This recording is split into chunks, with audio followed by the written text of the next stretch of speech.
ನಮಸ್ಕಾರ ಸ್ನೇಹಿತರೆ.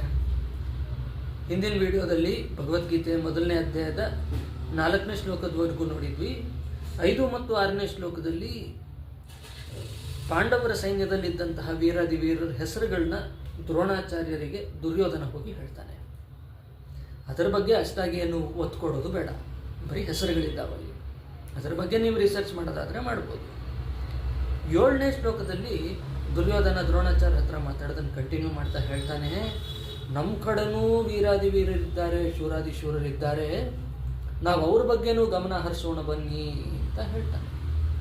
ಇಲ್ಲಿ ನಾವು ಸೈಕಾಲಜಿಕಲ್ ಆಸ್ಪೆಕ್ಟ್ ಏನಪ್ಪ ಅಂದರೆ, ನಾವು ನಮ್ಮ ಪ್ರಾಬ್ಲಮನ್ನು first round of analysis, second round of analysis ಮಾಡಿದ ಮೇಲೆ ನಾವು ಡೈರೆಕ್ಟಾಗಿ ಆ ಪ್ರಾಬ್ಲಮ್ ಸಾಲ್ವ್ ಮಾಡೋದು ಹೇಗೆ ಅನ್ನೋದನ್ನು ನೋಡ್ಬಿಡ್ತೀವಿ.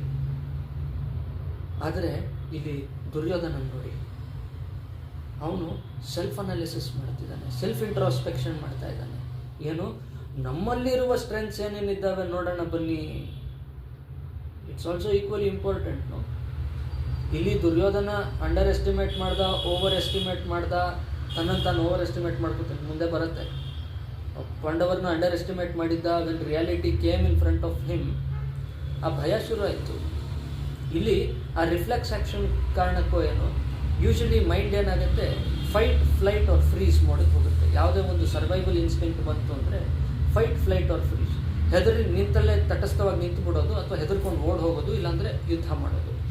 ಇಲ್ಲಿ ದುರ್ಯೋಧನ ಮನಸ್ಸಲ್ಲಿ ಯುದ್ಧವನ್ನು ಮಾಡೋದು ಹೇಗೆ ಅನ್ನೋದ್ರ ಬಗ್ಗೆ ಯೋಚನೆ ಮಾಡ್ತಾ ಅವನು ಏನು ಹೇಳ್ತಾನೆ, ಅವನಿಗೀಗ ಧೈರ್ಯ ಕೆಳಗಡೆ ಇಳಿದು ಹೋಗಿದೆ. ಆ ಧೈರ್ಯವನ್ನು ಬೂಸ್ಟ್ ಮಾಡ್ಕೊಳ್ಳಿಕ್ಕೆ ಅವನ ಬಗ್ಗೆ ಮಾತಾಡ್ಕೋಬೇಕು, ಅವನ ಆರ್ಮಿ ಅವ್ರ ಬಗ್ಗೆ ಮಾತಾಡಬೇಕು ಅನ್ನೋ ಕಾರಣಕ್ಕೆ ನಮ್ಮಲ್ಲಿ ಕೂಡ ಇದ್ದಾರೆ ಅಂತ ಹೇಳ್ತಾನೆ. ಮುಂದೆ ಏನಾಗುತ್ತೆ ಮುಂದಿನ ವಿಡಿಯೋದಲ್ಲಿ ನೋಡೋಣ ಅಂತ ಹೇಳ್ತಾ ಈ ವಿಡಿಯೋ ಇಲ್ಲಿಗೆ ಮುಗಿಸ್ತಾ ಇದ್ದೀನಿ ಸ್ನೇಹಿತರೆ. ನಮಸ್ಕಾರ.